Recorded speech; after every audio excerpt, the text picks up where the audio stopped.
ਸ਼੍ਰੀ ਅਕਾਲ ਦੋਸਤੋ, ਮੈਂ ਕੁਲਦੀਪ ਗਿੱਲ ਤੇ ਤੁਹਾਡਾ ਸਭ ਦਾ ਸਵਾਗਤ ਹੈ ਸਾਹਿਤਿਕ ਸਫ਼ਰ 'ਚ। ਅੱਜ ਆਪਾਂ ਸ਼ੁਰੂ ਕਰਾਂਗੇ ਰੋਬਰਟ ਟੀ ਕਿਓਸਾਕੀ ਦੇ ਅਮੀਰ ਬਣਨ ਦੇ ਸਿੱਖਿਆ ਦੇ ਸਫ਼ਰ ਦਾ ਦੂਜਾ ਸਬਕ, ਪੈਸਿਆਂ ਦੀ ਸਮਝ ਕਿਉਂ ਸਿਖਾਈ ਜਾਣੀ ਚਾਹੀਦੀ ਹੈ। 1990 'ਚ ਮੇਰੇ ਸਭ ਤੋਂ ਚੰਗੇ ਦੋਸਤ ਮਾਈਕ ਨੇ ਆਪਣੇ ਡੈਡੀ ਦਾ ਲੰਮਾ ਚੌੜਾ ਕਾਰੋਬਾਰ ਸੰਭਾਲ ਲਿਆ ਤੇ ਉਸਨੂੰ ਆਪਣੇ ਡੈਡੀ ਤੋਂ ਜ਼ਿਆਦਾ ਸਫਲਤਾ ਮਿਲ ਰਹੀ ਹੈ। ਅਸੀਂ ਇੱਕ ਦੂਜੇ ਨਾਲ ਸਾਲ ਵਿੱਚ 1-2 ਵਾਰੀ ਗੋਲਫ ਕੋਰਸ 'ਚ ਮਿਲਦੇ ਹਾਂ। ਉਹ ਤੇ ਉਸਦੀ ਪਤਨੀ ਇੰਨੇ ਜ਼ਿਆਦਾ ਅਮੀਰ ਹਨ ਕਿ ਤੁਸੀਂ ਸੋਚ ਵੀ ਨਹੀਂ ਸਕਦੇ। ਅਮੀਰ ਡੈਡੀ ਦਾ ਸਾਮਰਾਜ ਬੜੇ ਸੁਰੱਖਿਅਤ ਹੱਥਾਂ ਵਿੱਚ ਹੈ ਅਤੇ ਹੁਣ ਮਾਈਕ ਆਪਣੇ ਪੁੱਤਰ ਨੂੰ ਉਸੇ ਤਰ੍ਹਾਂ ਸਿਖਾ ਰਿਹਾ ਹੈ ਜਿਵੇਂ ਉਸਦੇ ਡੈਡੀ ਨੇ ਸਾਨੂੰ ਸਿਖਾਇਆ ਸੀ। 1994 'ਚ ਮੈਂ 47 ਸਾਲ ਦੀ ਉਮਰ ਵਿੱਚ ਰਿਟਾਇਰ ਹੋ ਗਿਆ ਅਤੇ ਮੇਰੀ ਪਤਨੀ ਕਿਮ ਉਸ ਵੇਲੇ 37 ਸਾਲ ਦੀ ਸੀ। ਰਿਟਾਇਰਮੈਂਟ ਦਾ ਇਹ ਮਤਲਬ ਨਹੀਂ ਹੈ ਕਿ ਅਸੀਂ ਕੰਮ ਨਹੀਂ ਕਰਦੇ ਜਾਂ ਅੱਗੇ ਕੰਮ ਨਹੀਂ ਕਰਾਂਗੇ। ਇਸ ਦਾ ਮਤਲਬ ਇਹ ਹੈ ਕਿ ਜਦੋਂ ਤੱਕ ਕੋਈ ਚਮਤਕਾਰ ਹੀ ਨਾ ਹੋ ਜਾਵੇ ਤਦੋਂ ਤਾਈਂ ਅਸੀਂ ਕੰਮ ਕਰਨ ਜਾਂ ਨਾ ਕਰਨ ਲਈ ਸੁਤੰਤਰ ਹਾਂ। ਇਸ ਦਾ ਕਾਰਨ ਇਹ ਹੈ ਕਿ ਸਾਡੀ ਦੌਲਤ ਆਪਣੇ ਆਪ ਵੱਧਦੀ ਰਹਿੰਦੀ ਹੈ, ਮੁਦਰਾ ਫੈਲਾ ਇਨਫਲੇਸ਼ਨ ਦੀ ਦਰ ਤੋਂ ਕਿਤੇ ਜ਼ਿਆਦਾ ਤੇਜ਼ ਰਫ਼ਤਾਰ ਨਾਲ। ਮੈਨੂੰ ਲੱਗਦਾ ਹੈ ਕਿ ਆਜ਼ਾਦੀ ਇਸੇ ਨੂੰ ਕਿਹਾ ਜਾਂਦਾ ਹੈ। ਸਾਡੀ ਦੌਲਤ ਇੰਨੀ ਜ਼ਿਆਦਾ ਹੈ ਕਿ ਆਪਣੇ ਆਪ ਵੱਧ ਸਕਦੀ ਹੈ। ਇਹ ਦਰਖਤ ਲਾਉਣ ਵਾਂਗ ਹੈ। ਤੁਸੀਂ ਸਾਲਾਂ ਤੱਕ ਇਸ ਨੂੰ ਪਾਣੀ ਦਿੰਦੇ ਹੋ ਤੇ ਇੱਕ ਦਿਨ ਇਸ ਨੂੰ ਤੁਹਾਡੀ ਲੋੜ ਵੀ ਨਹੀਂ ਰਹਿ ਜਾਂਦੀ। ਇਸ ਦੀਆਂ ਜੜ੍ਹਾਂ ਜ਼ਮੀਨ ਅੰਦਰ ਕਾਫੀ ਡੂੰਘਾਈ ਤੱਕ ਪਹੁੰਚ ਜਾਂਦੀਆਂ ਹਨ। ਇਸ ਤੋਂ ਬਾਅਦ ਦਰਖਤ ਤੁਹਾਡੇ ਸੁੱਖ ਦੇ ਵਾਸਤੇ ਛਾਂ ਅਤੇ ਫਲ ਦਿੰਦਾ ਹੈ। ਮਾਈਕ ਨੇ ਸਾਮਰਾਜ ਚਲਾਉਣ ਦਾ ਵਿਕਲਪ ਚੁਣਿਆ ਅਤੇ ਮੈਂ ਰਿਟਾਇਰ ਹੋਣ ਦਾ। ਜਦੋਂ ਵੀ ਮੈਂ ਲੋਕਾਂ ਨਾਲ ਗੱਲਾਂ ਕਰਦਾ ਹਾਂ ਤਾਂ ਉਹ ਅਕਸਰ ਮੇਰੇ ਤੋਂ ਸਲਾਹ ਮੰਗਦੇ ਹਨ ਕਿ ਉਹਨਾਂ ਨੂੰ ਕੀ ਕਰਨਾ ਚਾਹੀਦਾ ਹੈ, ਸ਼ੁਰੂਆਤ ਕਿੱਥੋਂ ਤੇ ਕਿਵੇਂ ਕੀਤੀ ਜਾਵੇ, ਤੁਹਾਡੀ ਨਜ਼ਰ ਵਿੱਚ ਕਿਹੜੀ ਪੁਸਤਕ ਚੰਗੀ ਰਹੇਗੀ। ਅਸੀਂ ਆਪਣੇ ਬੱਚਿਆਂ ਨੂੰ ਇਹ ਸਾਰਾ ਕੁਝ ਕਿਵੇਂ ਸਿਖਾਈਏ, ਸਫਲਤਾ ਦਾ ਕੀ ਰਾਜ਼ ਹੈ, ਮੈਂ ਕਿਵੇਂ ਕਰੋੜਾਂ ਰੁਪਏ ਕਮਾ ਸਕਦਾ ਹਾਂ। ਇਸ ਵੇਲੇ ਮੈਨੂੰ ਹਮੇਸ਼ਾ ਇੱਕ ਲੇਖ ਦੀ ਯਾਦ ਆਉਂਦੀ ਹੈ ਜਿਹੜਾ ਇੱਥੇ ਦਿੱਤਾ ਜਾ ਰਿਹਾ ਹੈ, ਸਭ ਤੋਂ ਅਮੀਰ ਬਿਜ਼ਨਸਮੈਨ। 1923 'ਚ ਸਾਡੇ ਸਭ ਤੋਂ ਮਹਾਨ ਨੇਤਾ ਅਤੇ ਅਮੀਰ ਬਿਜ਼ਨਸਮੈਨ ਸ਼ਿਕਾਗੋ ਸ਼ਹਿਰ ਦੇ ਐਜ਼ਵਾਈਟਰ ਬੀਚ ਉੱਤੇ ਇਕੱਠੇ ਹੋਏ। ਇਹ ਲੋਕ ਬੜੇ ਮਸ਼ਹੂਰ ਸਨ। ਚਾਰਲਸ ਸ਼ਵਾਬ ਸਭ ਤੋਂ ਵੱਡੀ ਸਟੀਲ ਕੰਪਨੀ ਦੇ ਮੁਖੀ ਸਨ।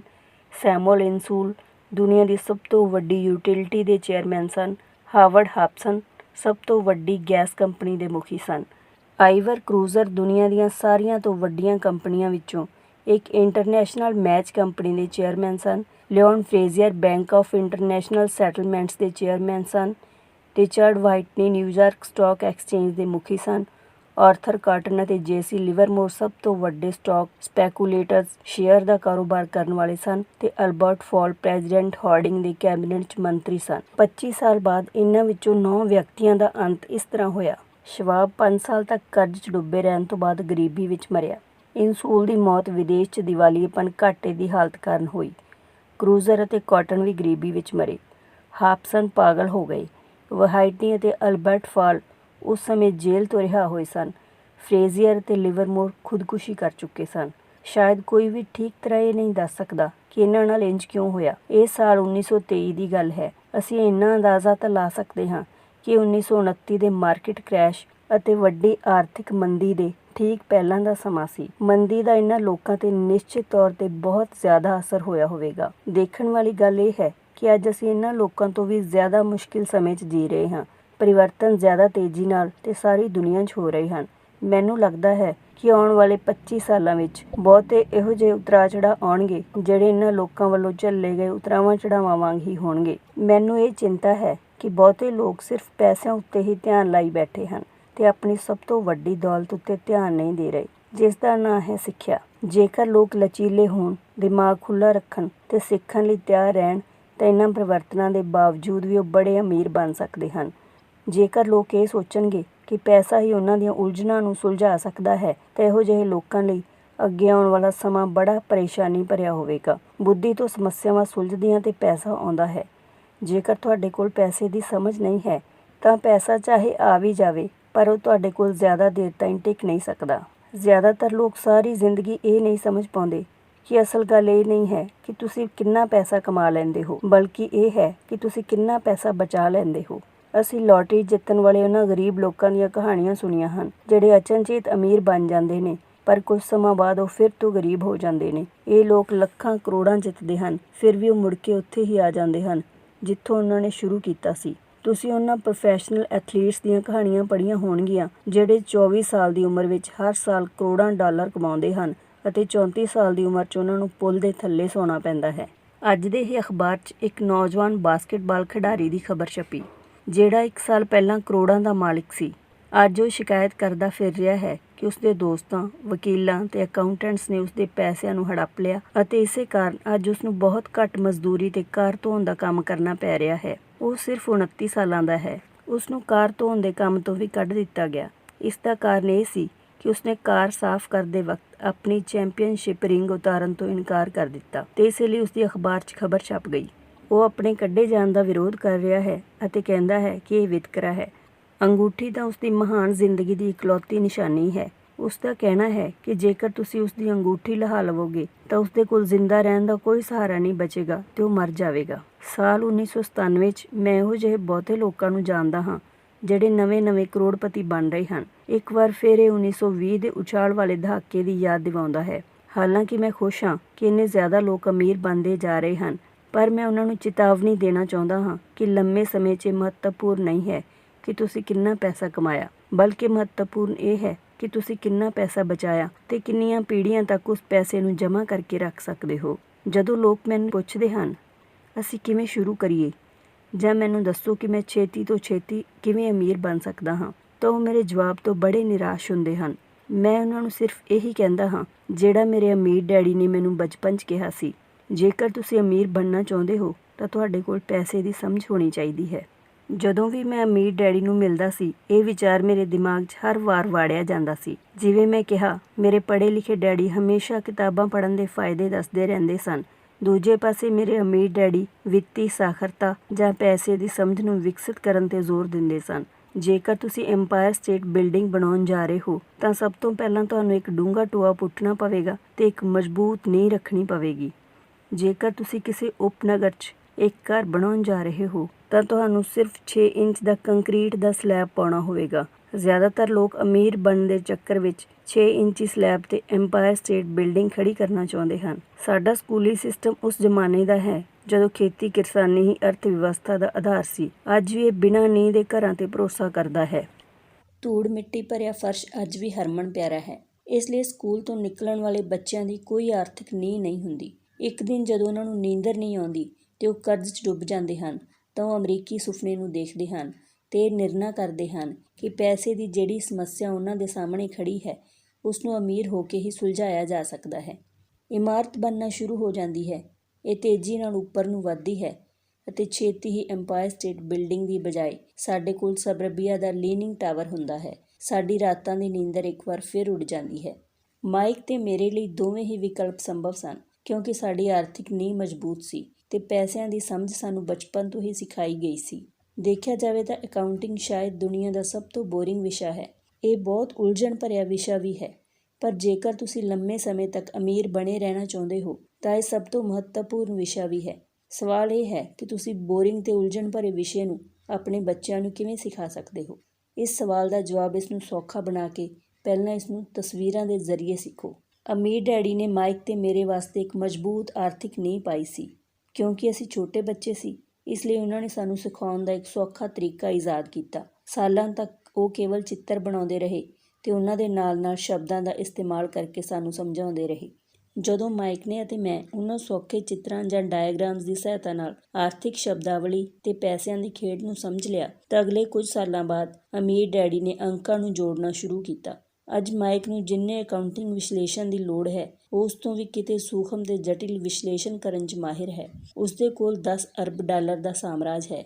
ਮੈਂ ਇੰਨੀ ਜ਼ਿਆਦਾ ਕਠਿਨ ਪੜਚੋਲ ਜਾਂ ਜਟਿਲ ਵਿਸ਼ਲੇਸ਼ਣ ਨਹੀਂ ਕਰਦਾ ਕਿਉਂਕਿ ਮੇਰਾ ਸਾਮਰਾਜ ਛੋਟਾ ਹੈ, ਪਰ ਸਾਡੀ ਦੋਹਾਂ ਦੀ ਹੀ ਨੀਂਹ ਦਾ ਆਧਾਰ ਸਧਾਰਨ ਜਾਂ ਸੌਖੀ ਨੀਂਹ ਹੀ ਸੀ। ਨਿਯਮ 1, ਤੁਹਾਨੂੰ ਧਨ ਦੌਲਤ ਜਾਂ ਸੰਪੱਤੀ ਐਸੈਟਸ ਅਤੇ ਦੇਣਦਾਰੀਆਂ ਲਾਇਬਿਲਿਟੀਜ਼ ਦਾ ਅੰਤਰ ਪਤਾ ਹੋਣਾ ਚਾਹੀਦਾ ਹੈ ਤੇ ਹਮੇਸ਼ਾ ਸੰਪੱਤੀ ਐਸੈਟਸ ਨੂੰ ਖਰੀਦਣਾ ਚਾਹੀਦਾ ਹੈ। ਜੇਕਰ ਤੁਸੀਂ ਅਮੀਰ ਬਣਨਾ ਚਾਹੁੰਦੇ ਹੋ ਤਾਂ ਤੁਹਾਨੂੰ ਬਸ ਇੰਨਾ ਹੀ ਜਾਣਨ ਦੀ ਲੋੜ ਹੈ। ਇਹ ਪਹਿਲਾ ਨਿਯਮ ਹੈ। ਇਹ ਬਹੁਤ ਸੌਖਾ ਹੈ, ਪਰ ਜ਼ਿਆਦਾਤਰ ਲੋਕਾਂ ਨੂੰ ਇਹ ਪਤਾ ਹੀ ਨਹੀਂ ਹੈ ਕਿ ਇਹ ਨਿਯਮ ਕਿੰਨਾ ਮਹੱਤਵਪੂਰਨ ਹੈ। ਜ਼ਿਆਦਾਤਰ ਲੋਕ ਪੈਸੇ ਦੀਆਂ ਸਮੱਸਿਆਵਾਂ ਵਿੱਚ ਸਿਰਫ ਇਸ ਕਰਕੇ ਉਲਝੇ ਰਹਿੰਦੇ ਹਨ ਕਿਉਂਕਿ ਉਹਨਾਂ ਨੂੰ ਇਹ ਪਤਾ ਹੀ ਨਹੀਂ ਹੁੰਦਾ ਕਿ ਸੰਪੱਤੀ ਐਸੈਟਸ ਅਤੇ ਦੇਣਦਾਰੀਆਂ ਲਾਇਬਿਲਿਟੀਜ਼ ਵਿੱਚ ਕੀ ਫਰਕ ਹੁੰਦਾ ਹੈ। ਅਮੀਰ ਲੋਕ ਸੰਪੱਤੀ ਐਸੈਟਸ ਅਤੇ ਗਰੀਬ ਅਤੇ ਮਿਡਲ ਕਲਾਸ ਲੋਕ ਦੇਣਦਾਰੀਆਂ ਇਕੱਠੀਆਂ ਕਰਦੇ ਹਨ ਅਤੇ ਮਜ਼ੇ ਦੀ ਗੱਲ ਇਹ ਹੈ ਕਿ ਉਹਨਾਂ ਲੋਕਾਂ ਨੂੰ ਇਹ ਲੱਗਦਾ ਹੈ ਕਿ ਉਹ ਐਸੈਟਸ ਇਕੱਠੇ ਕਰ ਰਹੇ ਹਨ ਜਦੋਂ ਅਮੀਰ ਡੈਡੀ ਨੇ ਮਾਈਕ ਅਤੇ ਮੈਨੂੰ ਇਹ ਦੱਸਿਆ ਤਾਂ ਅਸੀਂ ਸੋਚਿਆ ਕਿ ਉਹ ਮਖੌਲ ਕਰ ਰਹੇ ਹਨ। ਅਸੀਂ 2 ਬੱਚੇ ਅਮੀਰ ਬਣਨ ਦਾ ਰਾਜ਼ ਜਾਣਨ ਲਈ ਇੰਨੇ ਹੈਰਾਨ ਪਰੇਸ਼ਾਨ ਸੀ, ਜਦੋਂ ਕਿ ਉਹਨਾਂ ਦਾ ਜਵਾਬ ਇੰਨਾ ਸੌਖਾ ਸੀ। ਇਹ ਇੰਨਾ ਜ਼ਿਆਦਾ ਸੌਖਾ ਸੀ ਕਿ ਸਾਨੂੰ ਇਸ ਗੱਲ 'ਤੇ ਸੋਚਣ ਲਈ ਬੜੀ ਦੇਰ ਤੱਕ ਠਹਿਰਨਾ ਪਿਆ। ਸੰਪੱਤੀ ਐਸੈਟਸ ਕੀ ਹੁੰਦੀ ਹੈ? ਮਾਈਕ ਨੇ ਪੁੱਛਿਆ। ਇਸ ਵੇਲੇ ਉਸ ਬਾਰੇ ਚਿੰਤਾ ਨਾ ਕਰੋ, ਅਮੀਰ ਡੈਡੀ ਨੇ ਕਿਹਾ। ਹੁਣੇ ਸਿਰਫ ਇਸ ਵਿਚਾਰ ਨੂੰ ਆਪਣੇ ਦਿਮਾਗ 'ਚ ਵੜ ਜਾਣ ਦਿਓ। ਜੇਕਰ ਤੁਸੀਂ ਇਸ ਨੂੰ ਆਸਾਨੀ ਨਾਲ ਸਮਝ ਸਕੇ ਤਾਂ ਤੁਹਾਡੀ ਜ਼ਿੰਦਗੀ ਦੀ ਇੱਕ ਯੋਜਨਾ ਹੋਵੇਗੀ ਤੇ ਤੁਹਾਨੂੰ ਸਾਰੀ ਜ਼ਿੰਦਗੀ ਪੈਸਿਆਂ ਦੀ ਦਿੱਕਤ ਕਦੇ ਨਹੀਂ ਆਵੇਗੀ। ਇਹ ਸੌਖਾ ਹੈ, ਇਸ ਲਈ ਇਸ ਨੂੰ ਅਣਡਿੱਠਾ ਕਰ ਦਿੱਤਾ ਜਾਂਦਾ ਹੈ। ਤੁਹਾਡਾ ਮਤਲਬ ਹੈ ਕਿ ਬਸ ਸਾਨੂੰ ਇੰਨਾ ਹੀ ਜਾਣਨ ਦੀ ਲੋੜ ਹੈ ਕਿ ਸੰਪੱਤੀ ਐਸੈਟਸ ਕੀ ਹੁੰਦਾ ਹੈ? ਇਹ ਜਾਣਨ ਤੋਂ ਬਾਅਦ ਅਸੀਂ ਉਸ ਨੂੰ ਹਾਸਿਲ ਕਰਕੇ ਅਮੀਰ ਬਣ ਜਾਵਾਂਗੇ? ਮੈਂ ਪੁੱਛਿਆ। ਅਮੀਰ ਡੈਡੀ ਨੇ ਹਾਮੀ ਭਰੀ। ਹਾਂ, ਇਹ ਇੰਨਾ ਹੀ ਸੌਖਾ ਹੈ। ਜੇਕਰ ਇਹ ਇੰਨਾ ਸੌਖਾ ਹੈ ਤਾਂ ਹਰ ਵਿਅਕਤੀ ਅਮੀਰ ਕਿਉਂ ਨਹੀਂ ਬਣ ਜਾਂਦਾ? ਮੈਂ ਪੁੱਛਿਆ। ਅਮੀਰ ਡੈਡੀ ਮੁਸਕਰਾਏ। ਕਿਉਂਕਿ ਲੋਕ ਸੰਪੱਤੀ ਐਸੈਟਸ ਤੇ ਦੇਣਦਾਰੀਆਂ ਵਿੱਚ ਫਰਕ ਨਹੀਂ ਕਰ ਪਾਉਂਦੇ। ਮੈਨੂੰ ਯਾਦ ਹੈ, ਮੈਂ ਪੁੱਛਿਆ ਸੀ, ਜਵਾਨ ਲੋਕ ਇੰਨੇ ਮੂਰਖ ਕਿਵੇਂ ਹੋ ਸਕਦੇ ਹਨ? ਜੇਕਰ ਇਹ ਇੰਨਾ ਸੌਖਾ ਤੇ ਮਹੱਤਵਪੂਰਨ ਹੈ ਤਾਂ ਹਰ ਕੋਈ ਇਸ ਨੂੰ ਜਾਣਨਾ ਜਾਂ ਸਿੱਖਣਾ ਕਿਉਂ ਨਹੀਂ ਚਾਹੁੰਦਾ? ਸੰਪੱਤੀ ਐਸੈਟਸ ਤੇ ਦੇਣਦਾਰੀਆਂ ਲਾਇਬਿਲਿਟੀਜ਼ ਕੀ ਹੁੰਦੀਆਂ ਹਨ? ਇਹ ਸਮਝਾਉਣ 'ਚ ਅਮੀਰ ਡੈਡੀ ਨੂੰ ਬਸ ਕੁਝ ਹੀ ਮਿੰਟ ਲੱਗੇ। ਇੱਥੇ ਇਹ ਦੱਸਿਆ ਜਾ ਰਿਹਾ ਹੈ ਕਿ ਐਸੈਟਸ ਅਤੇ ਲਾਇਬਿਲਿਟੀ ਵਿੱਚ ਕੀ ਫਰਕ ਹੁੰਦਾ ਹੈ। ਵੈਸੇ ਤਾਂ ਇਸ ਕਿਤਾਬ ਵਿੱਚ ਡਾਇਆਗ੍ਰਾਮਸ ਜਾਂ ਰੇਖਾ ਚਿੱਤਰ ਦਿੱਤੇ ਗਏ ਹਨ, ਪਰ ਅਸੀਂ ਇਸ ਕਿਤਾਬ ਵਿੱਚ ਦਿੱਤੇ ਗਏ ਸਾਰੇ ਕਨਸੈਪਟ ਤੁਹਾਨੂੰ ਸਰਲ ਭਾਸ਼ਾ ਵਿੱਚ ਸਮਝਾਵਾਂਗੇ। ਦੇਖੋ, ਸਭ ਤੋਂ ਪਹਿਲਾਂ ਤਾਂ ਸਾਨੂੰ 4 ਸ਼ਬਦਾਂ ਨੂੰ ਯਾਦ ਰੱਖਣਾ ਹੈ, ਜਿਵੇਂ ਕਿ ਇਨਕਮ ਜਾਂ ਆਮਦਨ, ਐਕਸਪੈਂਸਿਸ ਯਾਨੀ ਕਿ ਖਰਚੇ, ਐਸੈਟਸ ਸੰਪੱਤੀ ਅਤੇ ਲਾਇਬਿਲਿਟੀਜ਼ ਦੇਣਦਾਰੀਆਂ। ਇਨਕਮ ਅਤੇ ਐਕਸਪੈਂਸਿਸ ਨਾਲ ਇਨਕਮ ਸਟੇਟਮੈਂਟ ਬਣਦੀ ਹੈ, ਜਿਸ ਨੂੰ ਅਕਸਰ ਪ੍ਰੋਫਿਟ ਅਤੇ ਲਾਸ ਸਟੇਟਮੈਂਟ ਵੀ ਕਿਹਾ ਜਾਂਦਾ ਹੈ। ਇਹ ਆਮਦਨ ਅਤੇ ਖਰਚੇ ਬਾਰੇ ਦੱਸਦੀ ਹੈ, ਯਾਨੀ ਕਿ ਪੈਸਾ ਕਿੱਥੋਂ ਆਇਆ ਅਤੇ ਕਿੱਥੇ ਗਿਆ। ਇਹ ਤਾਂ ਅਸੀਂ ਸਾਰੇ ਆਪਣੇ ਘਰਾਂ ਵਿੱਚ ਕਰਦੇ ਹੀ ਹਾਂ। ਅਸੀਂ ਲਿਖਦੇ ਹਾਂ ਕਿ ਇਸ ਮਹੀਨੇ ਅਸੀਂ ਕਿੰਨੇ ਪੈਸੇ ਕਮਾਏ ਅਤੇ ਉਸ ਵਿੱਚੋਂ ਕਿੰਨੇ ਪੈਸੇ ਕਿਸ ਚੀਜ਼ 'ਤੇ ਖਰਚ ਕੀਤੇ। ਇਹਨਾਂ 4 ਸ਼ਬਦਾਂ ਵਿੱਚੋਂ 2 ਸ਼ਬਦਾਂ ਬਾਰੇ ਤਾਂ ਸਾਨੂੰ ਸਭ ਨੂੰ ਪਤਾ ਹੀ ਹੈ, ਪਰ ਪ੍ਰੋਬਲਮ ਇਹ ਹੈ ਕਿ ਅਗਲੇ 2 ਸ਼ਬਦਾਂ ਬਾਰੇ ਸਾਡੇ ਵਿੱਚੋਂ ਬਹੁਤਿਆਂ ਨੂੰ ਜਾਂ ਤਾਂ ਪਤਾ ਨਹੀਂ ਹੈ ਜਾਂ ਅਸੀਂ ਇਸ ਨੂੰ ਚੰਗੀ ਤਰ੍ਹਾਂ ਸਮਝਦੇ ਨਹੀਂ ਹਾਂ। ਇਹ 2 ਸ਼ਬਦ ਹਨ ਐਸੈਟਸ ਅਤੇ ਲਾਇਬਿਲਿਟੀਜ਼। ਐਸੈਟਸ ਅਤੇ ਲਾਇਬਿਲਿਟੀ ਨੂੰ ਜਦੋਂ ਅਸੀਂ ਇਕੱਠੇ ਲਿਖਦੇ ਹਾਂ ਤਾਂ ਇਸ ਨੂੰ ਬੈਲੈਂਸ ਸ਼ੀਟ ਕਿਹਾ ਜਾਂਦਾ ਹੈ। ਇਸ ਨੂੰ ਬੈਲੈਂਸ ਸ਼ੀਟ ਇਸ ਲਈ ਕਿਹਾ ਜਾਂਦਾ ਹੈ ਕਿਉਂਕਿ ਇਸ ਵਿੱਚ ਸੰਪੱਤੀ ਅਤੇ ਦੇਣਦਾਰੀਆਂ ਨੂੰ ਬੈਲੈਂਸ ਕੀਤਾ ਜਾਂਦਾ ਹੈ। ਕੁਝ ਲੋਕ ਜਿਨ੍ਹਾਂ ਨੂੰ ਪੈਸੇ ਦੀ ਸਮਝ ਨਹੀਂ ਹੁੰਦੀ, ਉਹ ਇਨਕਮ ਸਟੇਟਮੈਂਟ ਅਤੇ ਬੈਲੈਂਸ ਸ਼ੀਟ ਦੇ ਆਪਸੀ ਰਿਲੇਸ਼ਨਸ਼ਿਪ ਨੂੰ ਨਹੀਂ ਸਮਝ ਪਾਉਂਦੇ। ਇਸ ਰਿਲੇਸ਼ਨਸ਼ਿਪ ਨੂੰ ਸਮਝਣਾ ਬਹੁਤ ਜ਼ਰੂਰੀ ਹੈ। ਇਸ ਲਈ ਜਦੋਂ ਮੈਂ ਪਹਿਲਾਂ ਕਿਹਾ ਸੀ ਕਿ ਅਮੀਰ ਡੈਡੀ ਨੇ 2 ਛੋਟੇ ਬੱਚਿਆਂ ਨੂੰ ਸੌਖੀ ਜਿਹੀ ਡੈਫੀਨੇਸ਼ਨ ਸਿਖਾਈ।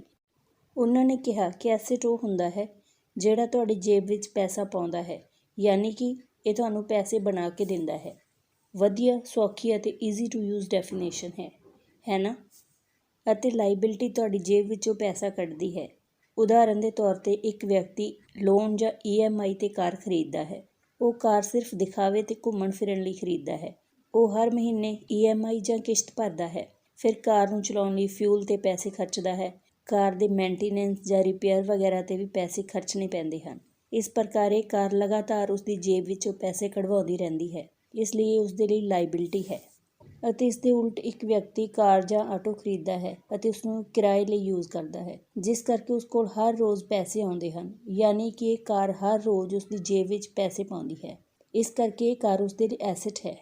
ਇਸੇ ਤਰ੍ਹਾਂ ਇੱਕ ਹੋਰ ਉਦਾਹਰਨ ਲੈਂਦੇ ਹਾਂ। ਮੰਨ ਲਓ ਅਸੀਂ ਕੋਈ ਘਰ ਕਿਰਾਏ 'ਤੇ ਦੇ ਦਿੰਦੇ ਹਾਂ ਅਤੇ ਖੁਦ ਉਸ ਨੂੰ ਐਕਟਿਵਲੀ ਮੈਨੇਜ ਵੀ ਨਹੀਂ ਕਰਦੇ, ਤਾਂ ਇਹ ਘਰ ਸਾਡਾ ਐਸੈਟ ਬਣ ਜਾਵੇਗਾ, ਕਿਉਂਕਿ ਉਸ ਨੂੰ ਮੈਨੇਜ ਕਰਨ ਲਈ ਜ਼ਿਆਦਾ ਟਾਈਮ ਨਹੀਂ ਦੇਣਾ ਪਵੇਗਾ ਅਤੇ ਇਸ ਤਰ੍ਹਾਂ ਸਾਡੇ ਕੋਲ ਇਸ ਦਾ ਕਿਰਾਇਆ ਵੀ ਆਉਂਦਾ ਰਹੇਗਾ ਅਤੇ ਇਹ ਹਰ ਮਹੀਨੇ ਸਾਡੀ ਜੇਬ ਵਿੱਚ ਪੈਸਾ ਪਾਉਂਦਾ ਰਹੇਗਾ ਅਤੇ ਇਹ ਸਾਡਾ ਐਸੈਟ ਬਣ ਜਾਵੇਗਾ।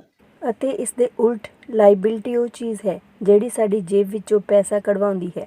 ਮੰਨ ਲਓ ਕਿ ਅਸੀਂ ਕੋਈ ਵੱਡਾ ਘਰ ਖਰੀਦ ਲੈਂਦੇ ਹਾਂ ਅਤੇ ਉਸ ਘਰ ਤੋਂ ਸਾਨੂੰ ਕੋਈ ਆਮਦਨ ਨਹੀਂ ਹੋ ਰਹੀ, ਤਾਂ ਇਸ ਘਰ ਨੇ ਇੱਕ ਹੀ ਵਾਰ ਸਾਡਾ ਖਰਚਾ ਨਹੀਂ ਕਰਵਾਇਆ, ਬਲਕਿ ਵਾਰ-ਵਾਰ ਸਾਨੂੰ ਇਸ ਦੀ ਮੇਨਟੇਨੈਂਸ, ਜਿਵੇਂ ਕਿ ਪੇਂਟ ਕਰਵਾਉਣ, ਰਿਪੇਅਰ ਕਰਵਾਉਣ ਅਤੇ ਸਾਂਭ ਸੰਭਾਲ 'ਤੇ ਖਰਚਾ ਕਰਦੇ ਰਹਿਣਾ ਪਵੇਗਾ ਅਤੇ ਇਸ ਤਰ੍ਹਾਂ ਇਹ ਘਰ ਸਾਡੀ ਲਾਇਬਿਲਿਟੀ ਬਣ ਜਾਵੇਗਾ। ਪਰ ਇਸ ਦਾ ਮਤਲਬ ਇਹ ਨਹੀਂ ਹੈ ਕਿ ਅਸੀਂ ਆਪਣੇ ਰਹਿਣ ਲਈ ਘਰ ਬਣਾਈਏ ਹੀ ਨਾ। ਪਰ ਇਸ ਦਾ ਮਤਲਬ ਇਹ ਹੋਇਆ ਕਿ ਇੱਥੇ ਅਸੀਂ ਐਟਲੀਸਟ ਇਹਨਾਂ ਟਰਮਸ ਨੂੰ, ਇਸ ਸ਼ਬਦਾਵਲੀ ਨੂੰ ਜਿਸ ਨੂੰ ਅਸੀਂ ਯੂਜ਼ ਕਰ ਰਹੇ ਹਾਂ, ਇਸ ਨੂੰ ਅਸੀਂ ਸਮਝੀਏ। ਅਤੇ ਜੇਕਰ ਅਸੀਂ ਅਮੀਰ ਬਣਨਾ ਚਾਹੁੰਦੇ ਹਾਂ ਜਾਂ ਬਣੇ ਰਹਿਣਾ ਚਾਹੁੰਦੇ ਹਾਂ ਤਾਂ ਐਸੈਟਸ ਨੂੰ ਲਾਇਬਿਲਿਟੀਜ਼ ਤੋਂ ਪਹਿਲਾਂ ਖਰੀਦੀਏ ਅਤੇ ਇਹ ਧਿਆਨ ਰੱਖੀਏ ਕਿ ਐਸੈਟਸ ਤੋਂ ਸਾਨੂੰ ਜ਼ਿਆਦਾ ਪੈਸਾ ਆਉਣਾ ਚਾਹੀਦਾ ਹੈ ਅਤੇ ਲਾਇਬਿਲਿਟੀਜ਼ 'ਤੇ ਸਾਡੀ ਜੇਬ ਵਿੱਚੋਂ ਘੱਟ ਤੋਂ ਘੱਟ ਪੈਸਾ ਨਿਕਲਣਾ ਚਾਹੀਦਾ ਹੈ। ਜੇਕਰ ਹੋਰ ਆਸਾਨ ਕਰੀਏ ਤਾਂ ਅਸਲ 'ਚ ਸਾਨੂੰ ਇੰਨਾ ਹੀ ਸਮਝਣ ਦੀ ਜ਼ਰੂਰਤ ਹੈ ਕਿ ਜੇਕਰ ਤੁਸੀਂ ਅਮੀਰ ਬਣਨਾ ਚਾਹੁੰਦੇ ਹੋ ਤਾਂ ਤੁਹਾਨੂੰ ਜ਼ਿੰਦਗੀ ਭਰ ਐਸਟ ਖਰੀਦਦੇ ਰਹਿਣਾ ਚਾਹੀਦਾ ਹੈ, ਅਤੇ ਜੇਕਰ ਤੁਸੀਂ ਗਰੀਬ ਜਾਂ ਮਿਡਲ ਕਲਾਸ ਆਦਮੀ ਬਣਨਾ ਚਾਹੁੰਦੇ ਹੋ ਤਾਂ ਲਗਾਤਾਰ ਲਾਇਬਿਲਟੀਜ਼ ਖਰੀਦਦੇ ਰਹੋ। ਅਤੇ ਇਹਨਾਂ ਵਿੱਚ ਫਰਕ ਨਾ ਜਾਣਨ ਵਾਲੇ ਲੋਕ ਅਕਸਰ ਜੀਵਨ ਭਰ ਪੈਸੇ ਦੀ ਤੰਗੀ ਨਾਲ ਜੂਝਦੇ ਰਹਿੰਦੇ ਹਨ। ਆਓ ਅਸੀਂ ਹੁਣ ਸਮਝਦੇ ਹਾਂ ਕਿ ਇੱਕ ਗਰੀਬ ਆਦਮੀ ਆਪਣਾ ਪੈਸਾ ਕਿਵੇਂ ਖਰਚ ਕਰਦਾ ਹੈ। ਅਸਲ 'ਚ ਇੱਕ ਗਰੀਬ ਆਦਮੀ ਨੂੰ ਐਸਟ ਤੇ ਲਾਇਬਿਲਟੀ ਦੇ ਬਾਰੇ ਕੁਝ ਵੀ ਪਤਾ ਨਹੀਂ ਹੁੰਦਾ, ਇਸ ਲਈ ਉਹ ਵਿਚਾਰਾ ਆਪਣੇ ਪੈਸੇ ਨੂੰ ਕੁਝ ਇਸ ਤਰ੍ਹਾਂ ਖਰਚ ਕਰਦਾ ਹੈ। ਉਹ ਕੁਝ ਪੈਸੇ ਕਮਾਉਂਦਾ ਹੈ ਅਤੇ ਖਰਚ ਕਰਦਾ ਹੈ। ਉਸਨੂੰ ਜ਼ਿਆਦਾ ਪੈਸੇ ਕਮਾਉਣ ਲਈ ਹਰ ਰੋਜ਼ ਜ਼ਿਆਦਾ ਮਿਹਨਤ ਕਰਨੀ ਪੈਂਦੀ ਹੈ, ਯਾਨੀ ਘੱਟ ਪੈਸੇ ਹੋਣ ਦੀ ਵਜ੍ਹਾ ਨਾਲ ਨਾ ਤਾਂ ਐਸਟ ਖਰੀਦ ਪਾਉਂਦਾ ਹੈ ਅਤੇ ਨਾ ਹੀ ਲਾਇਬਿਲਟੀ। ਹੁਣ ਗੱਲ ਕਰਦੇ ਹਾਂ ਮਿਡਲ ਕਲਾਸ ਆਦਮੀ ਦੀ। ਇੱਕ ਮਿਡਲ ਕਲਾਸ ਆਦਮੀ ਦੇ ਕੋਲ ਆਮਦਨ ਥੋੜੀ ਜਿਹੀ ਜ਼ਿਆਦਾ ਆਉਂਦੀ ਹੈ ਅਤੇ ਉਹ ਪੈਸੇ ਪਹਿਲਾਂ ਉਸਦੇ ਖਰਚੇ ਵਾਲੇ ਕਾਲਮ ਵਿੱਚ ਜਾਂਦੇ ਹਨ, ਯਾਨੀ ਕਿ ਉਹ ਪਹਿਲਾਂ ਆਪਣੇ ਖਰਚੇ ਪੂਰੇ ਕਰਦਾ ਹੈ ਅਤੇ ਉਸ ਤੋਂ ਬਾਅਦ ਲਾਇਬਿਲਟੀਜ਼ ਖਰੀਦਦਾ ਹੈ, ਜਿਵੇਂ ਕਿ ਨਵਾਂ ਮੋਬਾਈਲ, ਨਵੀਂ ਬਾਈਕ, ਨਵਾਂ ਮਕਾਨ ਜਾਂ ਨਵੀਂ ਕਾਰ। ਇਹ ਲਾਇਬਿਲਟੀਜ਼ ਉਸਦੀ ਜੇਬ ਵਿੱਚੋਂ ਹਰ ਮਹੀਨੇ ਪੈਸੇ ਕਢਵਾਉਂਦੀਆਂ ਰਹਿੰਦੀਆਂ ਹਨ। ਇੱਕ ਮਿਡਲ ਕਲਾਸ ਆਦਮੀ ਕੋਲ ਬਹੁਤ ਹੀ ਘੱਟ ਐਸਟ ਹੁੰਦੇ ਹਨ ਜੋ ਉਸਨੂੰ ਪੈਸਾ ਕਮਾ ਕੇ ਦੇ ਸਕਣ। ਕਈ ਮਿਡਲ ਕਲਾਸ ਲੋਕਾਂ ਕੋਲ ਤਾਂ ਕੋਈ ਵੀ ਐਸਟ ਜਾਂ ਇੱਕ ਵੀ ਪੈਸਿਵ ਇਨਕਮ ਸੋਰਸ ਨਹੀਂ ਹੁੰਦਾ। ਉਹ ਪੂਰੀ ਜ਼ਿੰਦਗੀ ਰੈਟ ਰੇਸ ਮਤਲਬ ਚੂਹਾ ਦੌੜ 'ਚ ਫਸੇ ਰਹਿੰਦੇ ਹਨ। ਫਾਈਨਲੀ ਆਉਂਦਾ ਹੈ ਇੱਕ ਅਮੀਰ ਆਦਮੀ ਦਾ ਉਦਾਹਰਣ। ਇਸ ਦੇ ਪੈਸੇ ਖਰਚਣ ਦੇ ਤਰੀਕੇ ਬੜੇ ਇੰਟਰਸਟਿੰਗ ਹਨ। ਇਹਨਾਂ ਲੋਕਾਂ ਦਾ ਪੂਰਾ ਫੋਕਸ ਆਪਣੇ ਐਸਟ ਵਾਲੇ ਕਾਲਮ ਤੇ ਹੁੰਦਾ ਹੈ, ਯਾਨੀ ਉਹ ਆਪਣੀ ਇਨਕਮ ਦਾ ਪੈਸਾ ਖਰਚ ਕਰਦੇ ਵਕਤ ਇਹ ਸੋਚਦਾ ਹੈ ਕਿ ਉਹ ਐਸੀ ਚੀਜ਼ ਕਿਵੇਂ ਖਰੀਦੇ ਜਿਸ ਤੋਂ ਉਸਨੂੰ ਹਰ ਮਹੀਨੇ ਪੈਸਾ ਮਿਲਦਾ ਰਹੇ ਅਤੇ ਇਸ ਤਰ੍ਹਾਂ ਪੈਸਾ ਕਮਾਉਣ ਲਈ ਉਸਨੂੰ ਜ਼ਿਆਦਾ ਕੰਮ ਨਾ ਕਰਨਾ ਪਵੇ। ਇਹਨਾਂ ਲੋਕਾਂ ਦੀ ਸੋਚ ਇਹ ਹੁੰਦੀ ਹੈ ਕਿ ਉਹ ਪਹਿਲਾਂ ਐਸਟ ਬਣਾਉਣਗੇ ਅਤੇ ਉਸ ਤੋਂ ਬਾਅਦ ਹੀ ਲਾਇਬਿਲਟੀਜ਼ ਲੈਣਗੇ। ਇਸ ਲਈ ਕਿਸੇ ਛੋਟੇ ਬਿਜ਼ਨਸਮੈਨ ਨੂੰ ਤੁਸੀਂ ਇਹ ਕਹਿੰਦੇ ਸੁਣਿਆ ਹੋਵੇਗਾ, ਪਹਿਲਾਂ ਦੁਕਾਨ ਫਿਰ ਮਕਾਨ। ਇਸ ਤੋਂ ਅਸੀਂ ਇਹ ਸਿੱਖਿਆ ਕਿ ਗਰੀਬ ਬੰਦੇ ਨੂੰ ਲਾਇਬਿਲਟੀਜ਼ ਬਾਰੇ ਨੌਲੇਜ ਹੀ ਨਹੀਂ ਹੁੰਦੀ। ਮਿਡਲ ਕਲਾਸ ਇਨਸਾਨ ਨੂੰ ਥੋੜੀ ਬਹੁਤ ਨੌਲੇਜ ਹੁੰਦੀ ਹੈ, ਪਰ ਉਹ ਪੂਰੀ ਜ਼ਿੰਦਗੀ ਲੋਕਾਂ ਨੂੰ ਸ਼ੋਅ ਆਫ ਕਰਨ ਦੇ ਲਈ ਲਾਇਬਿਲਟੀਜ਼ ਖਰੀਦਦਾ ਰਹਿੰਦਾ ਹੈ, ਜੋ ਉਸਦੀ ਜੇਬ 'ਚੋਂ ਇੱਕ ਵਾਰ ਨਹੀਂ ਬਲਕਿ ਵਾਰ-ਵਾਰ ਪੈਸਾ ਕਢਵਾਉਂਦੀ ਹੈ, ਅਤੇ ਇਸ ਲਈ ਇਹ ਲੋਕ ਰੈਟ ਰੇਸ 'ਚ ਲੱਗੇ ਰਹਿੰਦੇ ਹਨ। ਅਮੀਰ ਆਦਮੀ ਸਭ ਤੋਂ ਪਹਿਲਾਂ ਆਪਣੀ ਐਸਟ ਤੇ ਫੋਕਸ ਕਰਦਾ ਹੈ। ਉਹ ਸੋਚਦਾ ਹੈ ਕਿ ਪਹਿਲਾਂ ਉਹ ਪੈਸਿਵ ਇਨਕਮ ਸੋਰਸ ਕ੍ਰੀਏਟ ਕਰੇਗਾ ਅਤੇ ਉਸ ਤੋਂ ਬਾਅਦ ਹੀ ਲਾਇਬਿਲਟੀਜ਼ ਲਵੇਗਾ। ਇਸ ਲਈ ਪੈਸਾ ਖਰਚ ਕਰਨ ਦੀ ਪ੍ਰਾਇੋਰਿਟੀ ਹੀ ਕਿਸੇ ਇਨਸਾਨ ਨੂੰ ਅਮੀਰ ਜਾਂ ਗਰੀਬ ਬਣਾਉਂਦੀ ਹੈ। ਮੈਂ ਆਪਣੀ ਕਹਾਣੀ ਅਮਰੀਕਾ ਦੇ ਸਭ ਤੋਂ ਅਮੀਰ ਬੰਦਿਆਂ ਨਾਲ ਇਸ ਲਈ ਸ਼ੁਰੂ ਕੀਤੀ ਹੈ ਤਾਂ ਜੋ ਮੈਂ ਇਹ ਦੱਸ ਸਕਾਂ ਕਿ ਇਹਨਾਂ ਸਾਰੇ ਲੋਕਾਂ ਦੀ ਸੋਚ ਵਿੱਚ ਕਿੱਥੇ ਗਲਤੀ ਹੁੰਦੀ ਹੈ। ਗਲਤੀ ਇਹ ਹੁੰਦੀ ਹੈ ਕਿ ਉਹ ਮੰਨਦੇ ਹਨ ਕਿ ਪੈਸਿਆਂ ਨਾਲ ਸਾਰੀਆਂ ਸਮੱਸਿਆਵਾਂ ਸੁਲਝ ਜਾਂਦੀਆਂ ਹਨ। ਇਸ ਲਈ ਜਦੋਂ ਲੋਕ ਮੈਨੂੰ ਫਟਾਫਟ ਅਮੀਰ ਬਣਨ ਦੇ ਨੁਸਖੇ ਪੁੱਛਦੇ ਹਨ ਤਾਂ ਮੈਂ ਕੰਬ ਜਾਂਦਾ ਹਾਂ, ਜਾਂ ਇਹ ਕਿ ਉਹਨਾਂ ਨੂੰ ਕਿੱਥੋਂ ਸ਼ੁਰੂ ਕਰਨਾ ਚਾਹੀਦਾ ਹੈ। ਮੈਂ ਆਮ ਕਰਕੇ ਸੁਣਦਾ ਹਾਂ, ਮੈਂ ਕਰਜ਼ ਵਿੱਚ ਡੁੱਬਿਆ ਹੋਇਆ ਹਾਂ, ਇਸ ਲਈ ਮੈਨੂੰ ਹੋਰ ਜ਼ਿਆਦਾ ਪੈਸੇ ਕਮਾਉਣੇ ਚਾਹੀਦੇ ਹਨ। ਪਰ ਇਹ ਵੀ ਦੇਖਣ 'ਚ ਆਇਆ ਹੈ ਕਿ ਜ਼ਿਆਦਾ ਪੈਸਿਆਂ ਨਾਲ ਵੀ ਸਮੱਸਿਆਵਾਂ ਨਹੀਂ ਸੁਲਝਦੀਆਂ। ਸੱਚ ਕਿਹਾ ਜਾਵੇ ਤਾਂ ਇਸ ਨਾਲ ਸਮੱਸਿਆ ਹੋਰ ਵੱਧ ਸਕਦੀ ਹੈ। ਪੈਸਾ ਸਾਡੀਆਂ ਕਮਜ਼ੋਰੀਆਂ ਨੂੰ ਆਮ ਕਰਕੇ ਜ਼ਿਆਦਾ ਉਭਾਰ ਦਿੰਦਾ ਹੈ। ਇਸ ਵਾਸਤੇ ਜੇਕਰ ਕਿਸੇ ਇਨਸਾਨ ਨੂੰ ਅਚਨਚੇਤ ਬਹੁਤੀ ਦੌਲਤ ਮਿਲ ਜਾਵੇ, ਜਿਵੇਂ ਜੱਦੀ ਜਾਇਦਾਦ, ਤਨਖਾਹ 'ਚ ਭਾਰੀ ਵਾਧਾ ਜਾਂ ਉਸਦੀ ਲਾਟਰੀ ਲੱਗ ਜਾਵੇ, ਤਾਂ ਪੈਸਾ ਮਿਲਣ ਦੇ ਕੁਝ ਸਮਾਂ ਬਾਅਦ ਹੀ ਉਹ ਆਪਣੀ ਪੁਰਾਣੀ ਹਾਲਤ ਵਿੱਚ ਪੁੱਜ ਜਾਂਦੇ ਹਨ, ਤੇ ਕਈ ਵਾਰੀ ਉਸ ਤੋਂ ਵੀ ਬੁਰੀ ਹਾਲਤ ਵਿੱਚ। ਪੈਸਾ ਤੁਹਾਡੇ ਦਿਮਾਗ 'ਚ ਚੱਲ ਰਹੇ ਕੈਸ਼ ਫਲੋ ਪੈਟਰਨ ਨੂੰ ਉਜਾਗਰ ਕਰਦਾ ਹੈ। ਜੇਕਰ ਇਹ ਪੈਟਰਨ ਇਹੋ ਜਿਹਾ ਹੈ ਕਿ ਆਪਣੀ ਸਾਰੀ ਕਮਾਈ ਖਰਚਣੀ ਹੈ, ਤਾਂ ਇਸ ਗੱਲ ਦੀ ਬੜੀ ਸੰਭਾਵਨਾ ਹੈ ਕਿ ਤੁਹਾਡੀ ਆਮਦਨ ਵਧੇਗੀ ਤਾਂ ਤੁਹਾਡਾ ਖਰਚਾ ਆਪਣੇ ਆਪ ਹੀ ਵੱਧ ਜਾਵੇਗਾ। ਇਸ ਲਈ ਇਹ ਅਖਾਣ ਠੀਕ ਹੈ, ਮੂਰਖ ਅਤੇ ਉਸਦੇ ਪੈਸੇ ਨਾਲ ਸ਼ਾਨਦਾਰ ਦਾਅਵਤਾਂ ਹੁੰਦੀਆਂ ਹਨ। ਕਿਉਂਕਿ ਵਿਦਿਆਰਥੀਆਂ 'ਚ ਸਕੂਲ ਛੱਡਣ ਵੇਲੇ ਪੈਸੇ ਦੀ ਕੋਈ ਸਮਝ ਨਹੀਂ ਹੁੰਦੀ, ਇਸ ਕਾਰਨ ਕਰੋੜਾਂ ਪੜ੍ਹੇ ਲਿਖੇ ਲੋਕ ਆਪਣੇ ਕਾਰੋਬਾਰਾਂ 'ਚ ਸਫਲਤਾ ਹੋ ਜਾਂਦੇ ਹਨ, ਪਰ ਬਾਅਦ 'ਚੋਂ ਪੈਸਿਆਂ ਦੀ ਤੰਗੀ ਨਾਲ ਜੂਝਦੇ ਰਹਿੰਦੇ ਹਨ। ਉਹ ਹੋਰ ਜ਼ਿਆਦਾ ਮਿਹਨਤ ਕਰਦੇ ਹਨ ਪਰ ਆਪਣੀਆਂ ਸਮੱਸਿਆਵਾਂ ਤੋਂ ਜਿੱਤ ਨਹੀਂ ਪਾਉਂਦੇ। ਉਹਨਾਂ ਦੀ ਸਿੱਖਿਆ 'ਚ ਕਮੀ ਇਹ ਨਹੀਂ ਹੈ ਕਿ ਉਹਨਾਂ ਨੂੰ ਪੈਸਾ ਕਮਾਉਣਾ ਨਹੀਂ ਸਿਖਾਇਆ ਗਿਆ, ਬਲਕਿ ਕਮੀ ਇਹ ਹੈ ਕਿ ਉਹਨਾਂ ਨੂੰ ਪੈਸਾ ਖਰਚਣ ਦਾ ਢੰਗ ਨਹੀਂ ਸਿਖਾਇਆ ਗਿਆ। ਪੈਸਾ ਬਣਾਉਣ ਤੋਂ ਬਾਅਦ ਉਸ ਦਾ ਇਸਤੇਮਾਲ ਕਿਵੇਂ ਕੀਤਾ ਜਾਵੇ ਜਾਂ ਕਿਵੇਂ ਸੰਭਾਲਿਆ ਜਾਵੇ, ਇਸ ਨੂੰ ਪੈਸੇ ਦੀ ਸਮਝ ਕਿਹਾ ਜਾਂਦਾ ਹੈ। ਪੈਸਾ ਇੱਕ ਵਾਰ ਕਮਾਉਣ ਤੋਂ ਬਾਅਦ ਉਸਦਾ ਕੀ ਕੀਤਾ ਜਾਵੇ, ਇਸ ਨੂੰ ਆਪਣੇ ਕੋਲ ਕਿੰਨੇ ਲੰਮੇ ਸਮੇਂ ਤੱਕ ਰੋਕਿਆ ਜਾਵੇ ਤੇ ਆਪਣੇ ਪੈਸੇ ਤੋਂ ਕਰੜੀ ਮਿਹਨਤ ਕਿਵੇਂ ਕਰਵਾਈ ਜਾਵੇ। ਜ਼ਿਆਦਾਤਰ ਲੋਕ ਇਹ ਨਹੀਂ ਦੱਸ ਪਾਉਂਦੇ ਕਿ ਉਹਨਾਂ ਦੀ ਪੈਸੇ ਦੀ ਤੰਗੀ ਦੇ ਕਾਰਨ ਕੀ ਹਨ। ਇੰਜ ਇਸ ਲਈ ਹੁੰਦਾ ਹੈ ਕਿਉਂਕਿ ਉਹਨਾਂ 'ਚ ਕੈਸ਼ ਫਲੋ ਦੀ ਸਮਝ ਨਹੀਂ ਹੁੰਦੀ। ਕੋਈ ਆਦਮੀ ਬਹੁਤ ਪੜ੍ਹਿਆ ਲਿਖਿਆ ਹੋ ਸਕਦਾ ਹੈ, ਆਪਣੇ ਕਾਰੋਬਾਰ ਵਿੱਚ ਸਫਲ ਹੋ ਸਕਦਾ ਹੈ, ਪਰ ਹੋ ਸਕਦਾ ਹੈ ਕਿ ਉਸ 'ਚ ਪੈਸੇ ਦੀ ਬਿਲਕੁਲ ਵੀ ਸਮਝ ਨਾ ਹੋਵੇ। ਇਹੋ ਜਿਹੇ ਲੋਕ ਆਮ ਕਰਕੇ ਲੋੜ ਤੋਂ ਵੱਧ ਕਰੜੀ ਮਿਹਨਤ ਕਰਦੇ ਹਨ, ਕਿਉਂਕਿ ਉਹਨਾਂ ਨੇ ਕਰੜੀ ਮਿਹਨਤ ਕਰਨਾ ਤਾਂ ਸਿੱਖ ਲਿਆ ਹੈ, ਪਰ ਆਪਣੇ ਪੈਸੇ ਤੋਂ ਆਪਣੇ ਲਈ ਕਰੜੀ ਮਿਹਨਤ ਕਰਵਾਉਣਾ ਨਹੀਂ ਸਿੱਖਿਆ। ਮੇਰੇ ਡੈਡੀ ਬਚਪਨ 'ਚ ਸਾਨੂੰ ਦੱਸਿਆ ਕਰਦੇ ਸਨ ਕਿ ਜਾਪਾਨੀ 3 ਤਾਕਤਾਂ ਨੂੰ ਮੰਨਦੇ ਹਨ: ਤਲਵਾਰ ਦੀ, ਰਤਨਾਂ ਦੀ ਤੇ ਆਈਨੇ ਦੀ ਤਾਕਤ। ਤਲਵਾਰ ਸ਼ਸਤਰਾਂ ਦੀ ਤਾਕਤ ਦਾ ਪ੍ਰਤੀਕ ਹੈ। ਅਮਰੀਕਾ ਨੇ ਸ਼ਸਤਰਾਂ 'ਤੇ ਖਰਬਾਂ ਡਾਲਰ ਖਰਚ ਕੀਤੇ ਤੇ ਇਸ ਕਾਰਨ ਉਹ ਅੱਜ ਦੁਨੀਆ ਦਾ ਸਭ ਤੋਂ ਜ਼ਿਆਦਾ ਤਾਕਤਵਰ ਦੇਸ਼ ਹੈ। ਰਤਨ ਪੈਸਿਆਂ ਦੀ ਤਾਕਤ ਦਾ ਪ੍ਰਤੀਕ ਹੈ। ਇਸ ਅਖਾਣ ਵਿੱਚ ਕੁਝ ਤਾਂ ਸੱਚਾਈ ਹੈ। ਇਹ ਸੁਨਹਿਰਾ ਨਿਯਮ ਯਾਦ ਰੱਖੋ, ਜਿਸ ਦੇ ਕੋਲ ਸੋਨਾ ਹੈ ਉਹੀ ਅਸੂਲ ਬਣਾਉਂਦਾ ਹੈ। ਆਇਨਾ ਆਤਮ ਗਿਆਨ ਦਾ ਪ੍ਰਤੀਕ ਹੈ। ਜਾਪਾਨੀ ਮਿਥਿਹਾਸ ਦੇ ਅਨੁਸਾਰ ਇਹ ਆਤਮ ਗਿਆਨ ਇਹਨਾਂ ਤਿੰਨਾਂ 'ਚੋਂ ਸਭ ਤੋਂ ਕੀਮਤੀ ਵਸਤੂ ਸੀ। ਗਰੀਬ ਅਤੇ ਮਿਡਲ ਕਲਾਸ ਲੋਕ ਆਮ ਕਰਕੇ ਧਨ ਦੀ ਤਾਕਤ ਨਾਲ ਕਾਬੂ ਹੁੰਦੇ ਹਨ। ਉਹ ਸਵੇਰੇ ਸਵੇਰੇ ਉੱਠ ਕੇ ਕਰੜੀ ਮਿਹਨਤ ਕਰਨ ਯਾਨੀ ਨੌਕਰੀ ਕਰਨ ਲਈ ਚਲੇ ਜਾਂਦੇ ਹਨ ਅਤੇ ਆਪਣੇ ਆਪ ਨੂੰ ਇਹ ਨਹੀਂ ਪੁੱਛਦੇ ਕਿ ਕੀ ਇਸ ਤਰ੍ਹਾਂ ਕਰਨ 'ਚ ਸਿਆਣਪ ਹੈ। ਪੈਸੇ ਦੀ ਸਮਝ ਨਾ ਹੋਣ ਕਾਰਨ ਜ਼ਿਆਦਾਤਰ ਲੋਕ ਪੈਸੇ ਦੀ ਡਰਾਉਣੀ ਤਾਕਤ ਨੂੰ ਇਹ ਇਜਾਜ਼ਤ ਦੇ ਦਿੰਦੇ ਹਨ ਕਿ ਉਹ ਉਹਨਾਂ ਨੂੰ ਕਾਬੂ 'ਚ ਕਰ ਲਵੇ। ਪੈਸੇ ਦੀ ਤਾਕਤ ਉਹਨਾਂ ਦੇ ਵਿਰੋਧ ਵਿੱਚ ਇਸਤੇਮਾਲ ਹੁੰਦੀ ਹੈ।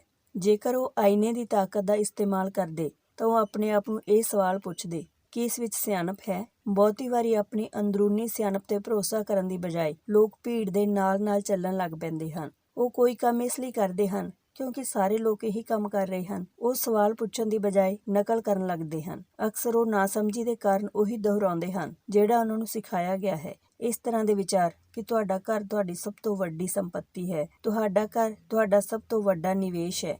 ਜੇਕਰ ਤੁਸੀਂ ਜ਼ਿਆਦਾ ਕਰਜ਼ ਲੈਂਦੇ ਹੋ ਤਾਂ ਤੁਹਾਨੂੰ ਟੈਕਸ 'ਚ ਜ਼ਿਆਦਾ ਰਿਆਇਤ ਮਿਲੇਗੀ। ਸੁਰੱਖਿਅਤ ਨੌਕਰੀ ਲੱਭੋ, ਗਲਤੀਆਂ ਨਾ ਕਰੋ, ਖਤਰੇ ਨਾ ਚੁੱਕੋ। ਇਸੇ ਲਈ ਮੇਰੇ ਪੜ੍ਹੇ ਲਿਖੇ ਡੈਡੀ ਕਿਹਾ ਕਰਦੇ ਸਨ ਕਿ ਜਾਪਾਨੀ ਲੋਕ ਆਈਨੇ ਦੀ ਤਾਕਤ ਨੂੰ ਸਾਰਿਆਂ ਤੋਂ ਜ਼ਿਆਦਾ ਮਹੱਤਵ ਦਿੰਦੇ ਸਨ, ਕਿਉਂਕਿ ਜਦੋਂ ਵੀ ਕੋਈ ਇਨਸਾਨ ਆਪਣੇ ਆਪ ਨੂੰ ਇਸ ਦੇ ਵਿੱਚ ਦੇਖਦਾ ਹੈ ਤਾਂ ਉਸਨੂੰ ਸੱਚਾਈ ਦਾ ਪਤਾ ਚੱਲਦਾ ਹੈ। ਜ਼ਿਆਦਾਤਰ ਲੋਕ ਖਤਰੇ ਨਾ ਚੁੱਕੋ ਇਸ ਲਈ ਕਹਿੰਦੇ ਹਨ ਕਿਉਂਕਿ ਉਹ ਆਪ ਡਰੇ ਹੋਏ ਹੁੰਦੇ ਹਨ। ਇਹ ਕਿਸੇ ਵੀ ਚੀਜ਼ ਦੇ ਬਾਰੇ ਕਿਹਾ ਜਾ ਸਕਦਾ ਹੈ, ਜਿਵੇਂ ਖੇਡਾਂ, ਸਬੰਧਾਂ, ਕੈਰੀਅਰ ਜਾਂ ਪੈਸੇ ਆਦਿ ਬਾਰੇ। ਜਦੋਂ ਮਾਈਕ ਅਤੇ ਮੈਂ 16 ਸਾਲ ਦੇ ਹੋਏ ਤਾਂ ਸਾਨੂੰ ਸਕੂਲ 'ਚ ਸਮੱਸਿਆਵਾਂ ਆਉਣ ਲੱਗੀਆਂ। ਅਸੀਂ ਬੁਰੇ ਬੱਚੇ ਨਹੀਂ ਸੀ, ਅਸੀਂ ਕੇਵਲ ਆਪਣੇ ਆਪ ਨੂੰ ਭੀੜ ਤੋਂ ਜੁਦਾ ਕਰ ਰਹੇ ਸੀ। ਸਕੂਲ ਤੋਂ ਬਾਅਦ ਸ਼ਨੀਚਰਵਾਰ, ਐਤਵਾਰ ਨੂੰ ਅਸੀਂ ਮਾਈਕ ਦੇ ਡੈਡੀ ਵਾਸਤੇ ਕੰਮ ਕਰਦੇ ਸੀ। ਮਾਈਕ ਅਤੇ ਮੈਂ ਅਕਸਰ ਘੰਟਿਆਂ ਤੱਕ ਉਸਦੇ ਡੈਡੀ ਨਾਲ ਬੈਠੇ ਰਹਿੰਦੇ ਜਦੋਂ ਉਹ ਆਪਣੇ ਬੈਂਕਰਸ, ਵਕੀਲਾਂ, ਅਕਾਊਂਟੈਂਟ, ਬ੍ਰੋਕਰ, ਨਿਵੇਸ਼ਕਾਂ, ਮੈਨੇਜਰਸ ਅਤੇ ਵਰਕਰਾਂ ਦੇ ਨਾਲ ਚਰਚਾ ਕਰਦੇ ਸਨ। ਮਾਈਕ ਦੇ ਡੈਡੀ ਨੇ 13 ਸਾਲ ਦੀ ਉਮਰ 'ਚ ਸਕੂਲ ਛੱਡ ਦਿੱਤਾ ਸੀ ਤੇ ਹੁਣ ਉਹ ਪੜ੍ਹੇ ਲਿਖੇ ਲੋਕਾਂ ਨੂੰ ਰਾਹ ਦਿਖਾ ਰਹੇ ਸਨ। ਉਹਨਾਂ ਨੂੰ ਆਦੇਸ਼ ਅਤੇ ਨਿਰਦੇਸ਼ ਦੇ ਰਹੇ ਸਨ, ਉਹਨਾਂ ਤੋਂ ਸਵਾਲ ਪੁੱਛ ਰਹੇ ਸਨ। ਪੜ੍ਹੇ ਲਿਖੇ ਲੋਕ ਉਹਨਾਂ ਦੀ ਇੱਕ ਆਵਾਜ਼ ਉੱਤੇ ਦੌੜੇ ਚਲੇ ਆਉਂਦੇ ਸਨ ਤੇ ਉਹਨਾਂ ਦੇ ਗੁੱਸੇ ਤੋਂ ਡਰਦੇ ਸਨ। ਇਹ ਇਨਸਾਨ ਕਦੇ ਭੀੜ ਦੇ ਨਾਲ ਨਹੀਂ ਚੱਲਿਆ, ਇਸਨੇ ਆਪਣੇ ਦਮ ਤੇ ਸੋਚਿਆ ਅਤੇ ਫੈਸਲੇ ਕੀਤੇ। ਉਹ ਸਾਨੂੰ ਸਮਝਾਉਂਦੇ ਸਨ ਕਿ ਜੇਕਰ ਤੁਸੀਂ ਸਿਰਫ ਜ਼ਿਆਦਾ ਕਰੜੀ ਮਿਹਨਤ ਨਾਲ ਕੰਮ ਕਰਦੇ ਜਾਓ ਤਾਂ ਸਮੱਸਿਆ ਇਹ ਹੈ ਕਿ ਤੁਹਾਡੀ ਜ਼ਿਆਦਾ ਮਿਹਨਤ ਤੋਂ ਕਿਸੇ ਹੋਰ ਨੂੰ ਜ਼ਿਆਦਾ ਫਾਇਦਾ ਮਿਲਦਾ ਹੈ। ਤੁਹਾਨੂੰ ਇਹ ਸਿੱਖਣਾ ਚਾਹੀਦਾ ਹੈ ਕਿ ਤੁਹਾਡੀ ਜ਼ਿਆਦਾ ਮਿਹਨਤ ਤੋਂ ਕਿਵੇਂ ਤੁਹਾਨੂੰ ਅਤੇ ਤੁਹਾਡੇ ਪਰਿਵਾਰ ਨੂੰ ਸਿੱਧਾ ਫਾਇਦਾ ਮਿਲ ਸਕਦਾ ਹੈ। ਜੇਕਰ ਤੁਸੀਂ ਇਹ ਫੈਸਲਾ ਕਰ ਲਓ ਕਿ ਤੁਸੀਂ ਆਪਣੇ ਕੰਮ ਨਾਲ ਕੰਮ ਰੱਖੋਗੇ, ਫਿਰ ਵੀ ਤੁਹਾਨੂੰ ਇਹ ਨਹੀਂ ਪਤਾ ਹੁੰਦਾ ਕਿ ਤੁਹਾਡੇ ਨਿਸ਼ਾਨਿਆਂ ਨੂੰ ਕਿਵੇਂ ਨਿਰਧਾਰਤ ਕੀਤਾ ਜਾਵੇ। ਜ਼ਿਆਦਾਤਰ ਲੋਕ ਆਪਣੇ ਪ੍ਰੋਫੈਸ਼ਨ ਨੂੰ ਬਣਾਏ ਰੱਖਣ ਅਤੇ ਆਪਣੀ ਤਨਖਾਹ ਦੇ ਸਹਾਰੇ ਹੀ ਸੰਪત્ਤੀ ਬਣਾਉਣਾ ਚਾਹੁੰਦੇ ਹਨ। ਜਦੋਂ ਉਹਨਾਂ ਦੀ ਸੰਪત્ਤੀ ਐਸੈਟ ਵੱਧਦੀ ਹੈ ਤਾਂ ਉਹ ਕਿਵੇਂ ਆਪਣੀ ਸਫਲਤਾ ਦਾ ਅੰਦਾਜ਼ਾ ਲਾਉਂਦੇ ਹਨ। ਕਦੋਂ ਕੋਈ ਵਿਅਕਤੀ ਇਹ ਮਹਿਸੂਸ ਕਰਦਾ ਹੈ ਕਿ ਉਹ ਅਮੀਰ ਹੈ, ਉਹਨਾਂ ਦੇ ਕੋਲ ਦੌਲਤ ਹੈ। ਸੰਪत्ति, ਐਸੈਟ ਤੇ ਦੇਣਦਾਰੀ ਦੀ ਮੇਰੀ ਆਪਣੀਆਂ ਪਰਿਭਾਸ਼ਾਵਾਂ ਵਾਂਗ ਦੌਲਤ ਦੇ ਬਾਰੇ ਵੀ ਮੇਰੀ ਆਪਣੀ ਪਰਿਭਾਸ਼ਾ ਹੈ। ਦਰਅਸਲ ਮੈਂ ਇਸ ਨੂੰ ਬਕਮਿਨਿਸਟਰ ਫੂਲਰ ਨਾਂ ਦੇ ਬੰਦੇ ਤੋਂ ਸਿੱਖਿਆ ਹੈ। ਕੁਝ ਲੋਕ ਉਸ ਨੂੰ ਨੀਮ ਹਕੀਮ ਵੀ ਕਹਿੰਦੇ ਹਨ ਤੇ ਕਈ ਲੋਕ ਉਸ ਨੂੰ ਜਿਉਂਦਾ ਜਾਗਦਾ ਜੀਨੀਅਸ। ਸਾਲਾਂ ਪਹਿਲਾਂ ਸਾਰੇ ਆਰਕੀਟੈਕਟ ਇਸ ਕਰਕੇ ਹੈਰਾਨ ਹੋ ਗਏ ਸਨ ਕਿਉਂਕਿ 1961 'ਚ ਉਸਨੇ ਜਿਓਡੈਸਕ ਡੋਮ ਦੇ ਪੇਟੈਂਟ ਲਈ ਅਰਜ਼ੀ ਦਿੱਤੀ ਤੇ ਉਸ ਅਰਜ਼ੀ ਵਿੱਚ ਫੂਲਰ ਨੇ ਦੌਲਤ ਬਾਰੇ 'ਚ ਵੀ ਕੁਝ ਕਿਹਾ ਸੀ। ਪਹਿਲਾਂ ਤਾਂ ਉਸਦਾ ਠੀਕ ਠਾਕ ਮਤਲਬ ਸਮਝ 'ਚ ਨਹੀਂ ਆਇਆ, ਪਰ ਉਸਨੂੰ ਕਈ ਵਾਰੀ ਪੜ੍ਹਨ ਤੋਂ ਬਾਅਦ ਇਸ ਦਾ ਮਤਲਬ ਸਮਝ 'ਚ ਆਉਣ ਲੱਗਾ। ਦੌਲਤ ਕਿਸੇ ਬੰਦੇ ਦੀ ਉਹ ਯੋਗਤਾ ਹੈ ਜਿਸ ਦੇ ਸਹਾਰੇ ਉਹ ਅੱਗੇ ਆਉਣ ਵਾਲੇ ਕਿੰਨੇ ਦਿਨਾਂ ਤੱਕ ਜਿਉਂਦਾ ਰਹਿ ਸਕਦਾ ਹੈ। ਯਾਨੀ ਜੇਕਰ ਮੈਂ ਅੱਜ ਕੰਮ ਕਰਨਾ ਬੰਦ ਕਰ ਦਿਆਂ ਤਾਂ ਮੈਂ ਕਿੰਨੇ ਸਮੇਂ ਤੱਕ ਜਿੰਦਾ ਰਹਿ ਸਕਦਾ ਹਾਂ ਜਾਂ ਸਰਵਾਈਵ ਕਰ ਸਕਦਾ ਹਾਂ, ਜਾਂ ਮੇਰਾ ਪੈਸਾ ਕਿੰਨੇ ਦਿਨਾਂ ਤੱਕ ਮੇਰੇ ਕੰਮ ਆ ਸਕਦਾ ਹੈ। ਹਰ ਬੰਦੇ ਨੂੰ ਇੰਝ ਲੱਗਦਾ ਹੈ ਕਿ ਉਹਨਾਂ ਦੇ ਕੋਲ ਜਿਹੜਾ ਸਮਾਨ ਹੈ ਉਹ ਬੜਾ ਕੀਮਤੀ ਹੈ, ਪਰ ਇਸ ਪਰਿਭਾਸ਼ਾ ਤੋਂ ਸੱਚਮੁੱਚ ਠੀਕ ਪੈਮਾਇਸ਼ ਕੀਤੀ ਜਾ ਸਕਦੀ ਹੈ। ਮੈਂ ਹੁਣ ਪੈਮਾਇਸ਼ ਕਰ ਸਕਦਾ ਹਾਂ ਤੇ ਸੱਚਮੁੱਚ ਜਾਣਦਾ ਹਾਂ ਕਿ ਆਰਥਿਕ ਤੌਰ ਉੱਤੇ ਸੁਤੰਤਰ ਹੋਣ ਦੇ ਮੇਰੇ ਨਿਸ਼ਾਨੇ ਦੇ ਸੰਦਰਭ 'ਚ ਮੈਂ ਕਿੰਨੀ ਤਰੱਕੀ ਕਰ ਲਈ ਹੈ। ਦੌਲਤ ਦਾ ਸਿੱਧਾ ਜਿਹਾ ਹਿਸਾਬ ਇਹ ਹੈ ਕਿ ਤੁਹਾਡਾ ਪੈਸਾ ਕਿੰਨਾ ਪੈਸਾ ਬਣਾ ਰਿਹਾ ਹੈ ਤੇ ਇਸ ਲਈ ਤੁਸੀਂ ਆਰਥਿਕ ਤੌਰ ਤੇ ਕਿੰਨੇ ਦਿਨਾਂ ਤਾਈਂ ਜਿੰਦਾ ਰਹਿ ਸਕਦੇ ਹੋ। ਦੌਲਤ ਦਰਅਸਲ ਸੰਪत्ति ਦੇ ਕਾਲਮ ਦੇ ਕੈਸ਼ ਫਲੋ ਦਾ ਦੇਣਦਾਰੀ ਵਾਲੇ ਕਾਲਮ ਨਾਲ ਤੁਲਨਾ ਹੈ। ਇੱਕ ਮਿਸਾਲ ਲਓ, ਇਹ ਕਹੋ ਕਿ ਮੇਰੇ ਕੋਲ ਹਰ ਮਹੀਨੇ ਐਸੈਟ ਵਾਲੇ ਕਾਲਮ ਤੋਂ 1000 ਦਾ ਕੈਸ਼ ਫਲੋ ਹੈ ਤੇ ਮੇਰਾ ਖਰਚ ਹਰ ਮਹੀਨੇ 2000 ਹੈ। ਮੇਰੇ ਕੋਲ ਕਿੰਨੀ ਦੌਲਤ ਹੈ।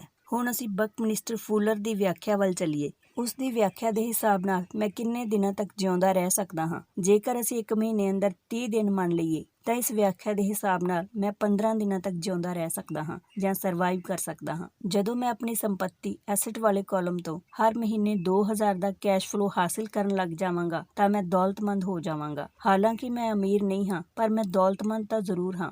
ਹਰ ਮਹੀਨੇ ਮੇਰੀ ਸੰਪत्ति ਤੋਂ ਮੈਨੂੰ ਜਿਹੜੀ ਆਮਦਨ ਮਿਲਦੀ ਹੈ ਉਹ ਮੇਰੇ ਮਹੀਨੇ ਭਰ ਦੇ ਖਰਚ ਵਾਸਤੇ ਬਹੁਤੀ ਹੁੰਦੀ ਹੈ। ਜੇਕਰ ਮੈਂ ਆਪਣੇ ਖਰਚ ਨੂੰ ਵਧਾਉਣਾ ਚਾਹੁੰਦਾ ਹਾਂ ਤਾਂ ਮੈਨੂੰ ਇਸ ਤੋਂ ਪਹਿਲਾਂ ਆਪਣੀ ਸੰਪत्ति ਤੋਂ ਆਉਣ ਵਾਲੇ ਕਾਲਮ ਕੈਸ਼ ਫਲੋ ਨੂੰ ਵਧਾਉਣਾ ਹੋਵੇਗਾ। ਇਹ ਧਿਆਨ ਰੱਖੋ ਕਿ ਇਸ ਨੁਕਤੇ ਉੱਤੇ ਮੈਂ ਆਪਣੀ ਤਨਖਾਹ ਤੇ ਬਿਲਕੁਲ ਵੀ ਨਿਰਭਰ ਨਹੀਂ ਹਾਂ। ਮੈਂ ਸੰਪत्ति ਵਾਲੇ ਕਾਲਮ ਨੂੰ ਭਰਨ ਵਿੱਚ ਜੀ ਤੋੜ ਕੋਸ਼ਿਸ਼ ਕੀਤੀ ਅਤੇ ਮੈਂ ਇਸ ਵਿੱਚ ਸਫਲ ਵੀ ਹੋਇਆ, ਜਿਸ ਦੇ ਕਾਰਨ ਅੱਜ ਮੈਂ ਆਰਥਿਕ ਤੌਰ ਤੇ ਆਜ਼ਾਦ ਹੋ ਗਿਆ ਹਾਂ। ਜੇਕਰ ਮੈਂ ਅੱਜ ਆਪਣੀ ਨੌਕਰੀ ਛੱਡ ਵੀ ਦਿਆਂ ਤਾਂ ਵੀ ਮੇਰੀ ਸੰਪत्ति ਤੋਂ ਇੰਨਾ ਕੈਸ਼ ਫਲੋ ਆਉਂਦਾ ਰਹੇਗਾ ਕਿ ਮੇਰਾ ਖਰਚ ਆਸਾਨੀ ਨਾਲ ਚੱਲਦਾ ਰਹੇ। ਮੇਰਾ ਅਗਲਾ ਨਿਸ਼ਾਨਾ ਇਹ ਹੋਵੇਗਾ ਕਿ ਮੇਰੀ ਸੰਪत्ति ਐਸੈਟਸ ਤੋਂ ਆਉਣ ਵਾਲੇ ਜ਼ਿਆਦਾ ਕੈਸ਼ ਫਲੋ ਨੂੰ ਫਿਰ ਤੋਂ ਸੰਪत्ति ਵਾਲੇ ਕਾਲਮ 'ਚ ਨਿਵੇਸ਼ ਨੂੰ ਜੋੜ ਦਿੱਤਾ ਜਾਵੇ। ਮੇਰੀ ਸੰਪत्ति ਵਾਲੇ ਕਾਲਮ 'ਚ ਜਿੰਨਾ ਜ਼ਿਆਦਾ ਪੈਸਾ ਜਾਂਦਾ ਹੈ, ਮੇਰਾ ਸੰਪत्ति ਵਾਲਾ ਕਾਲਮ ਓਨਾ ਹੀ ਵੱਧਦਾ ਰਹਿੰਦਾ ਹੈ। ਮੇਰੀ ਸੰਪत्ति ਐਸਟ ਵਾਲਾ ਕਾਲਮ ਜਿੰਨਾ ਜ਼ਿਆਦਾ ਵੱਧਦਾ ਹੈ, ਉੱਥੋਂ ਓਨਾ ਹੀ ਜ਼ਿਆਦਾ ਕੈਸ਼ ਫਲੋ ਆਉਂਦਾ ਹੈ ਤੇ ਜਦੋਂ ਤੱਕ ਮੈਂ ਆਪਣੇ ਖਰਚ ਨੂੰ ਆਉਣ ਵਾਲੇ ਕੈਸ਼ ਫਲੋ ਤੋਂ ਘੱਟ ਰੱਖਦਾ ਹਾਂ, ਤਦੋਂ ਤੱਕ ਮੈਂ ਜ਼ਿਆਦਾ ਅਮੀਰ ਬਣਦਾ ਰਹਾਂਗਾ।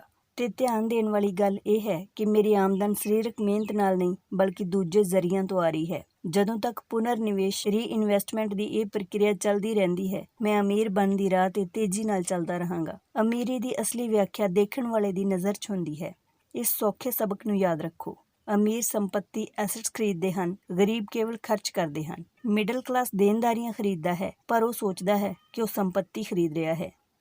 ਧੰਨਵਾਦ। ਤਾਂ ਦੋਸਤੋ, ਇਸ ਦੇ ਨਾਲ ਹੀ ਰੌਬਰਟ ਟੀ ਕਿਓਸਾਕੀ ਵੱਲੋਂ ਸਿੱਖਿਆ ਗਿਆ ਦੂਜਾ ਸਬਕ ਸਮਾਪਤ ਹੁੰਦਾ ਹੈ। ਕਿ ਤੁਹਾਨੂੰ ਵੀ ਇਹ ਸਬਕ ਵੈਲਿਊਏਬਲ ਲੱਗਿਆ? ਕਮੈਂਟ ਬਾਕਸ 'ਚ ਆਪਣੀ ਰਾਏ ਜ਼ਰੂਰ ਦੇਣਾ। ਤਾਂ ਜਲਦੀ ਹੀ ਮਿਲਦੇ ਹਾਂ ਤੀਜਾ ਸਬਕ ਲੈ ਕੇ। ਤਦ ਤੱਕ ਲਈ ਜ਼ਿੰਦਗੀ ਜ਼ਿੰਦਾਬਾਦ।